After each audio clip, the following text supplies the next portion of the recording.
Hello, and welcome to the Kathleen Spracklin podcast. I am a woman on a mission to gather a cadre of writers, thinkers, and teachers who are transforming the world, one character at a time. And it all starts with one thing, a deep understanding of human motivation, why people do what they do, and the forces that drive them. To gain that understanding, I am mining the intersection of psychology, theology, and philosophy to make you a better writer. This is episode number 54. Where do ideas go when we forget them? Ever had this experience of wanting to say something in a conversation and you're all ready to say it, and suddenly when it's time to speak up, poof, the idea disappears. That's so frustrating. I forgot what I was going to say. And it's such an agonizing experience, because if you knew if it was something important that you really would be struggling for, to try to find out what it was. And if your conversation partner is a good friend, they might be suggesting little ideas of things you talked about lately to try to help bring it back. But it's gone. It's like in an instant, this complete, fully formed, fleshed out idea that you were ready to share, poof, is gone. And yet, how strange it also is that something will come up, a little whiff, a tiny snippet, a slight reminder, and boom, the whole idea is back. Completely, totally present, ready to be shared. Well, when an experience like that is happening, that thought had to have been still in your brain somewhere. I'm not a neuropsychologist. I'm not into neurobiology.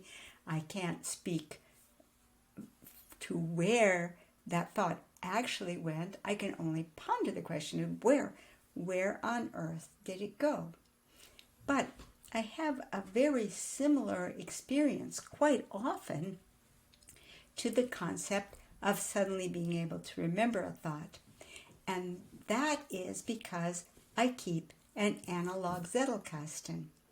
And one of the amazing things about a Zettelkasten is when you put your information on one of these file cards that I'm always holding up, and you store it in the internet, the nature of that beast is that when you get another piece of information to join to it, you'll file that information to the most closely related card that already exists in your internet. And a part of that process in looking at the two cards is that you will indicate, well, why did those two cards go together?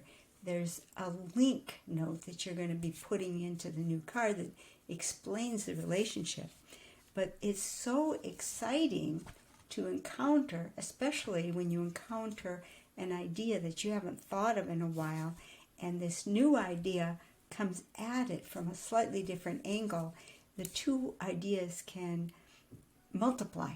And it's an incredibly satisfying experience.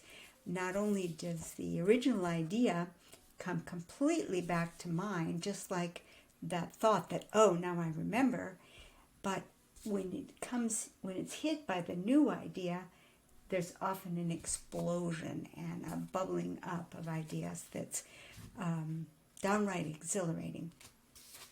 And I think that's one of the aspects that I'm trying to approach with my research and my studies is how can we engender experiences like that in our readers? We as writers, we are writing for the purpose of communicating. And if we can communicate some of that excitement in our reader, then we've really accomplished something as writers. The interesting thing is we're not going to want to sit there and describe the emotion of, suddenly my mind felt full and expansive. I experienced joy. I had a feeling of a thrill. No, no, no. We don't want to describe how that experience made us feel. We want to enable our reader to have that experience. And to me, that is a really fascinating area of discussion.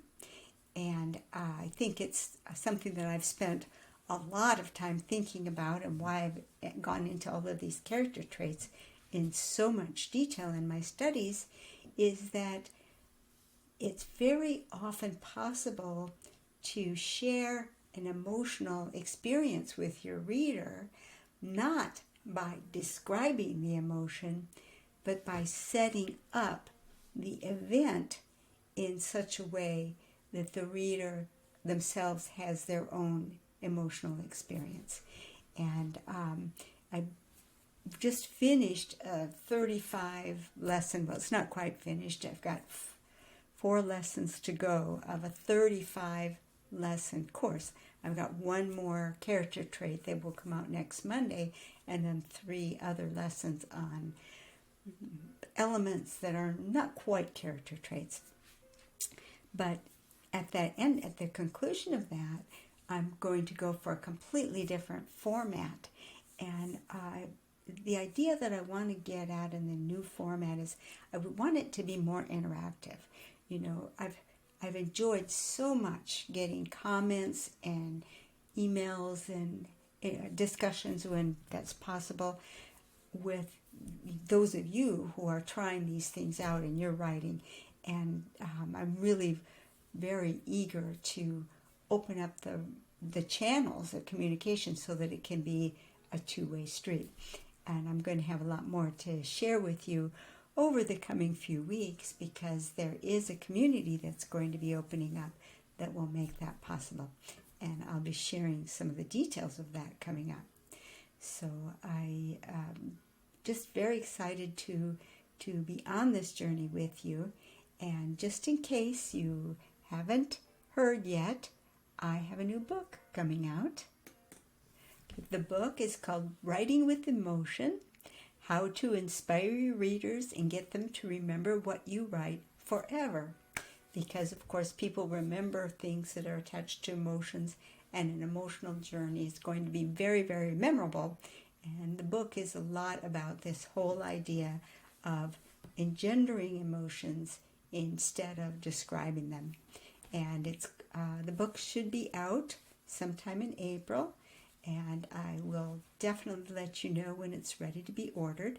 I'm going to make it available for just the cost to print it and ship it, because I want you to have it in your hands. If you'd like to be specifically notified when by email when it's ready to be ordered, you can sign up on my website, KathleenSpracklin.com/earlybird, all one word, and you can sign up for my email list. In the meantime, I look forward to talking to you again tomorrow. Good night.